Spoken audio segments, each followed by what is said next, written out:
Évangile de Jésus-Christ selon saint Luc. Jésus disait cette parabole. Si l'un de vous a 100 brebis et en perd une, ne laisse-t-il pas les 99 autres dans le désert pour aller chercher celle qui est perdue jusqu'à ce qu'il la retrouve? Quand il l'a retrouvée, tout joyeux, il la prend sur ses épaules. Et de retour chez lui, il réunit ses amis et ses voisins. Il leur dit « Réjouissez-vous avec moi, car j'ai retrouvé ma brebis, celle qui était perdue. Je vous le dis, c'est ainsi qu'il y aura de la joie dans le ciel pour un seul pécheur qui se convertit, plus que pour 99 justes qui n'ont pas besoin de conversion. » Merveilleux texte. Vous savez que cette parabole, Jésus l'a racontée, c'est Luc qui dit ça, il l'a racontée à un moment où les pharisiens disaient du mal de lui en disant « Ah, cet homme, c'est scandaleux, il fait bon accueil aux pécheurs et il mange avec eux. » Moi, j'ai envie de dire « Quelle chance! Il fait bon accueil aux pécheurs que nous sommes. » Il faut se croire bien juste, il faut être bien prétentieux pour croire qu'on n'a pas besoin de sa pitié, de son accueil aux pécheurs. Il faut croire qu'on n'est pas pécheur. On sait bien que ce n'est pas vrai. Donc, réjouissons-nous, il fait bon accueil aux pécheurs.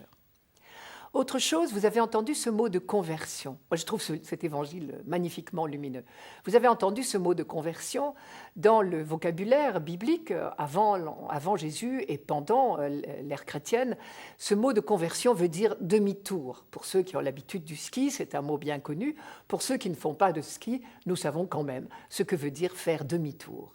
Eh bien, réjouissons-nous chaque fois que dans nos vies, humblement, petitement, quand nous nous sommes aperçus que nous nous étions trompés de chemin, façon bien sûr imagée, chaque fois que nous avons décidé de faire demi-tour, nous avons donné de la joie au ciel. Et cette manière de parler, donner de la joie au ciel, bien sûr, dans l'Évangile, ça veut dire donner de la joie à Dieu. Nous avons pu donner de la joie à Dieu. C'est quand même tout à fait extraordinaire. Et alors, je suis très impressionnée, moi, que Jésus nous prend en exemple. Il dit, comment vous faites-vous? Il fait appel à notre expérience. Il dit, lequel d'entre vous, s'il a perdu une brebis, ne va pas la chercher? Donc, il fait appel à notre expérience. Et il nous dit, de manière imagée, là encore, qu'il part à notre recherche. Il part à notre recherche. Ça veut dire quoi? Qu'il tient à nous.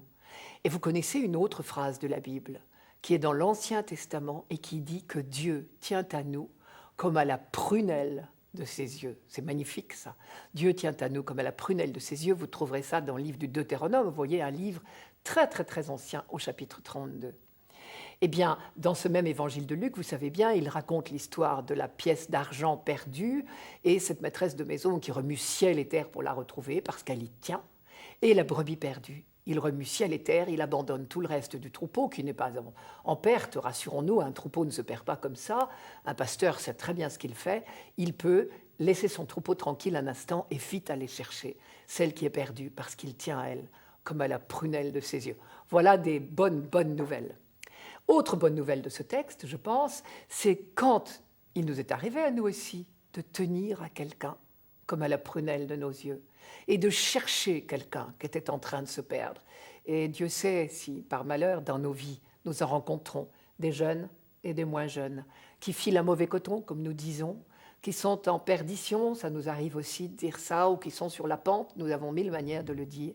Il nous est arrivé de tout laisser, nos occupations, nos engagements, ce qui nous paraît si important, les choses auxquelles nous tenons, notre agenda si précieux, nous l'avons laissé pour aller à la recherche de quelqu'un qui se perdait. Ce jour-là, nous avons été à l'image de Dieu et nous avons procuré de la joie au ciel. C'est magnifique. Et nous avons été à l'image de Dieu. Et je reviens là-dessus parce que la Bible insiste beaucoup dès l'Ancien Testament pour nous dire ça, que c'est notre vocation. Vous savez, le livre de la Genèse dit, Dieu dit, faisons l'homme à notre image et à notre ressemblance. Et Dieu fit l'homme à son image il le créa. Quand nous avons changé nos occupations, changé notre agenda, détourné notre route pour aller au secours de quelqu'un qui se perdait, petitement ou grandement, nous avons été à l'image de Dieu. C'est bien notre vocation, non ?